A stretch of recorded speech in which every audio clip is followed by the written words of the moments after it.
tanda-tanda kiamat besar yang disebutkan oleh Nabi SAW.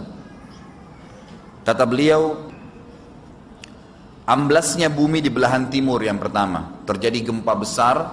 Sebagian ulama hadis mengatakan bagian Asia, di mana Allahu alam. Tapi ini tanda-tanda kiamat besar akan terjadi nanti. Kemudian terjadi lagi longsor bumi di belahan barat. Sisi barat bumi kita tahu wilayah Afrika dan seterusnya. Kemudian amblasnya bumi di Jazirah Arab. Ini yang dimaksud dengan amblasnya bumi, artinya longsor yang besar, yang sulit lagi untuk ditimbun, udah nggak bisa ditimbun, nggak bisa diperbaikin. Kalau di situ ada kota, ada kampung, pasti hancur udah.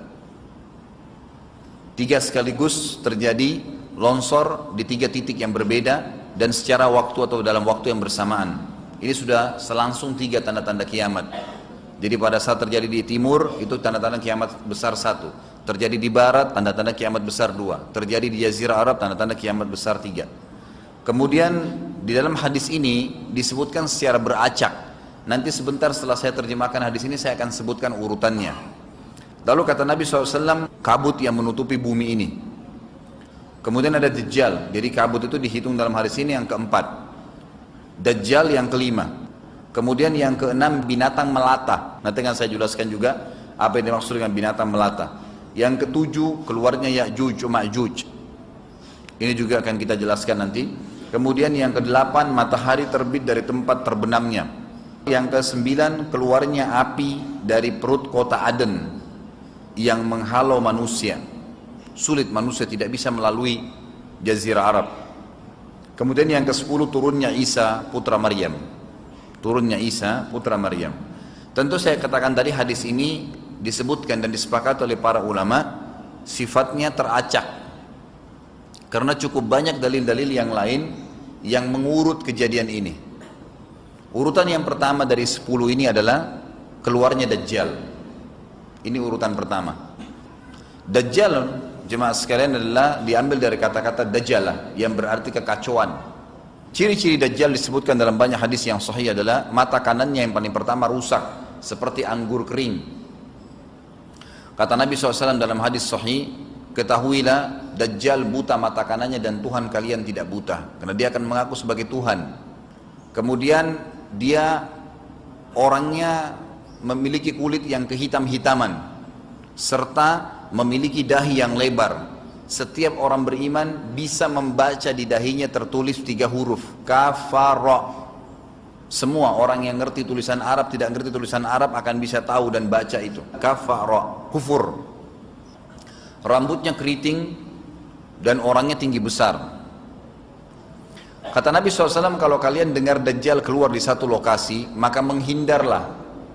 Walaupun kalian harus lari ke gunung, dia akan keluar membuat kerusakan selama 40 hari.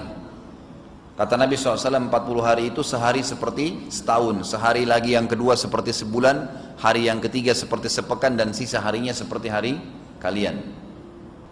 Dia akan keliling muka bumi semuanya, dan kata Nabi SAW, seluruh bumi ini akan dimasuki oleh Dajjal. Tidak tertinggal satu lorong, gang, jangankan kota atau desa, kecuali Dajjal akan masuk ke dalamnya, kecuali Madinah dan Mekah. Tidak bisa dimasuki oleh Dajjal.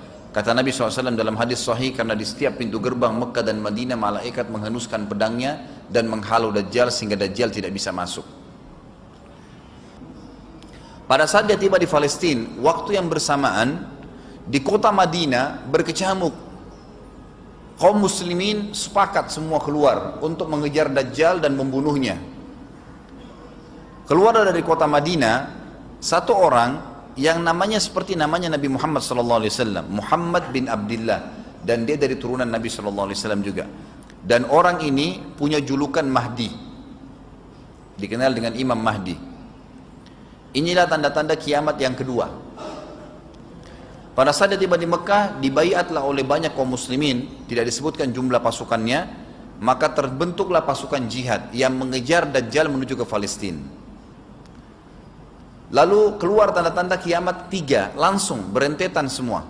Tanda-tanda kiamat besar yang ketiga adalah pada saat pasukan Imam Mahdi dengan pasukan jihad itu tiba di Darul Baydha namanya. Hadis menyebutkan di menara itulah, di masjid itulah Imam Mahdi mampir sholat asar bersama pasukannya. Dikatakan Isa alaihissalam akan turun sambil memegang kedua sayapnya malaikat, dan dari rambutnya yang basah meneteskan air. Maka dia pun turun, lalu kemudian dia masuk, dan orang-orang pada saat itu mengenalnya kalau dia adalah Isa, dan mereka sudah tahu ini masanya keluarnya Dajjal, ini Mahdi sudah ada, mereka tahu akan turun Isa, sudah ada informasi seperti saya sampaikan ke Bapak Ibu sekarang, itu muslimin di zaman itu sudah tahu semua. Sholatlah mereka, kemudian mereka menuju ke Palestina.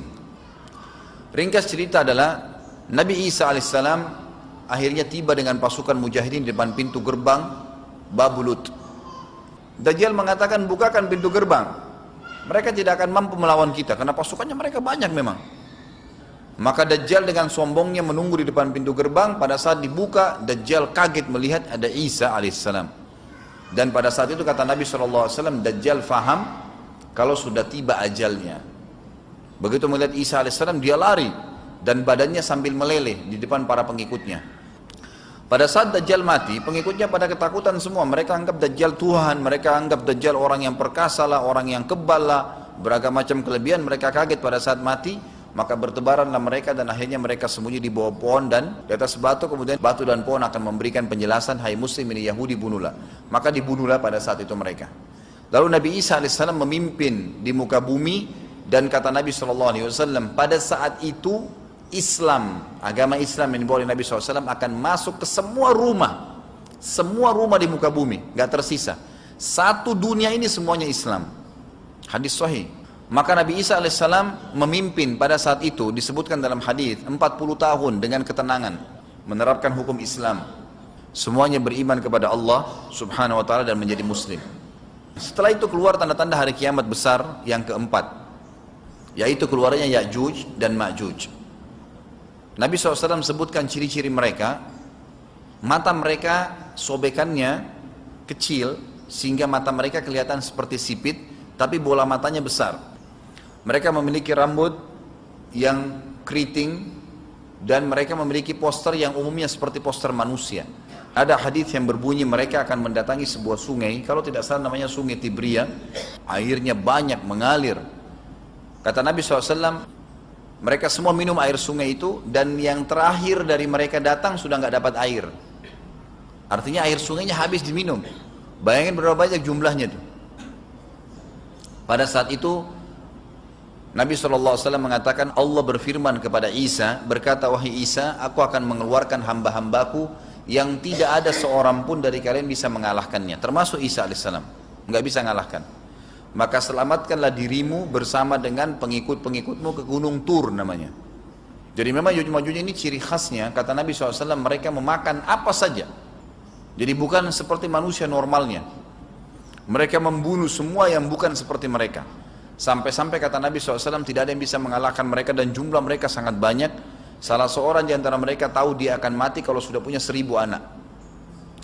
Kata Nabi SAW dalam hadis Bukhari, kecelakaanlah bagi orang-orang yang ada di Jazirah Arab. Kemungkinan besar makna ini adalah tempat mereka dekat dengan Jazirah Arab. Kata Nabi SAW, kecelakaan bagi orang-orang yang Jazirah Arab karena telah terbuka dari lubangnya Ya'juj Ma'juj sebesar ini. Udah kasih isyarat dengan jari ibu jari sama jari tengahnya. Artinya mereka sudah bisa melihat keluar. Pada saat mereka keluar, maka mereka akan mulai membuat kerusakan. Kata Nabi SAW di dalam hadis sahih riwayat Imam Bukhari, bahwasanya Ya'juj Ma'juj akan membunuh siapapun yang mereka temui. Bahkan pada saat mereka sudah merasa menguasai bumi, mereka melepaskan anak-anak panah mereka ke langit. Lalu Allah menurunkan anak-anak panah mereka sebagai fitnah dipenuhi dengan darah. Maka mereka berkata, kami telah membunuh semua yang ada di bumi dan semua yang ada di langit. Kata Nabi SAW, Allah lalu mengizinkan Isa untuk berdoa kepada Allah agar memusnahkan mereka. Maka Isa alaihissalam pun akhirnya berdoa, meminta kepada Allah subhanahu wa ta'ala agar mereka semua dimusnahkan. Maka pada saat itu pun Allah subhanahu wa ta'ala menurunkan kepada mereka hama. Sebagian hadis menyebutkan serangga kecil seperti cacing, banyak sekali yang menimpa tubuh-tubuh mereka. Setiap orang satu. Dan itu membuat mereka mati. Kemudian setelah itu Isa alaihissalam memimpin lagi di muka bumi sampai beliau meninggal. Setelah Isa alaihissalam meninggal, kembali lagi sebagian besar manusia berbuat kekufuran. Maka Allah subhanahu wa ta'ala keluarkan tanda-tanda kiamat besar yang kelima. Yang kelima ini adalah keluarnya hewan atau binatang melata. Binatang melata ini disebutkan dalam hadis yang sahih riwayat Bukhari, bahwasanya Allah SWT akan keluarkan, tapi tidak disebutkan dari bumi mana dia keluar. Dia akan keluar hewan melata yang bisa berbicara seperti manusia dan badannya dipenuhi dengan bulu. Allahu a'lam bagaimana. Kemudian dia datangi orang-orang yang kufur tersebut dan menasihatin dan mengingatkan mereka. Yang tidak mau beriman, dalam hadis dikatakan dicap oleh hewan tersebut. Allahu a'lam dicap seperti apa, sehingga ketahuan mana yang kafir, mana yang beriman. Terus dia keliling di muka bumi tapi tidak disebutkan berapa lama. Lalu kemudian Allah lenyapkan si dabbah ini. Kemudian datang tanda-tanda kiamat yang ke-6. Tanda-tanda kiamat yang ke-6, 6, 7, 8. Itu berentetan semua. Longsor besar di timur, di barat dan di jazirah Arab. Ini tanda-tanda kiamat terjadi serentak. Sudah 8. Kemudian terjadi yang ke-9, keluarnya api dari negeri atau dari kota Aden. Kota Aden ini di Yaman ya. Tentu hadis menjelaskan tentang masalah api yang keluar ini, artinya api bukan main-main, ini bukan kebakaran sebuah masjid atau sebuah bangunan 10 tingkat. Api ini bisa menghalau manusia untuk jalan karena panasnya. Sebagian riwayat menjelaskan api tersebut akan berdiri seperti gunung yang besar dan dari seluruh pelosok dunia bisa kelihatan. Kita bisa bayangkan bagaimana itu. Yang akhirnya akan menggiring atau menghalangi orang-orang untuk jalan, susah. Sebagian ulama hadis mengatakan mereka nggak bisa jalan, tidak bisa ada penerbangan, tidak bisa ada orang jalan karena panasnya bumi ini dari api tersebut. Dan itu memang kemungkinan besar akan keluar satu waktu, Allahu a'lam kapan. Dan yang terakhir, tanda-tanda kiamat sebelum ditiup sangkakala adalah terbitnya matahari dari tempat terbenamnya. Dan ini sudah terakhir sekali. Makanya kata Nabi SAW, taubat akan diterima sebelum matahari terbit dari tempat terbenamnya. Artinya selama yang lain itu masih ada, masih bisa taubat. Kalau sudah itu, sudah sulit.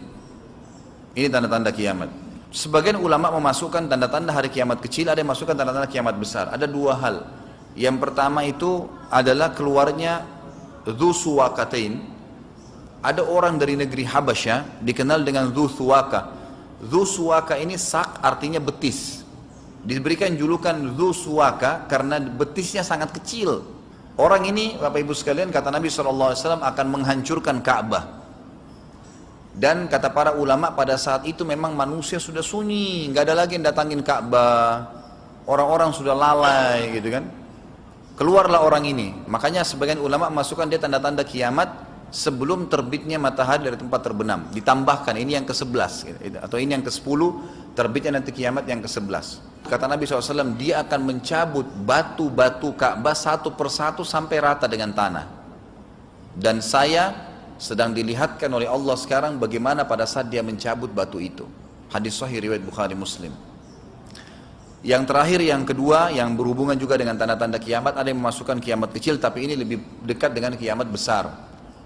Orang yang terakhir meninggal itu adalah orang dari asli suku Madinah yang sedang mengembala kambing.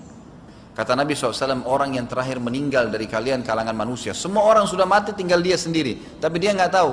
Dia lagi mengembala kambing, kemudian dia masuk dengan gembalanya ke kota Madinah, ditemukan semuanya tidak ada kehidupan, nggak ada orang, nggak ada binatang, nggak ada apa-apa, tinggal dia sendiri. Pada saat dia meletakkan telapak kakinya di kota Madinah, maka pada saat itu dia meninggal. Dan inilah manusia terakhir meninggal sebelum ditiup sangkakala terakhir. Allahu a'lam.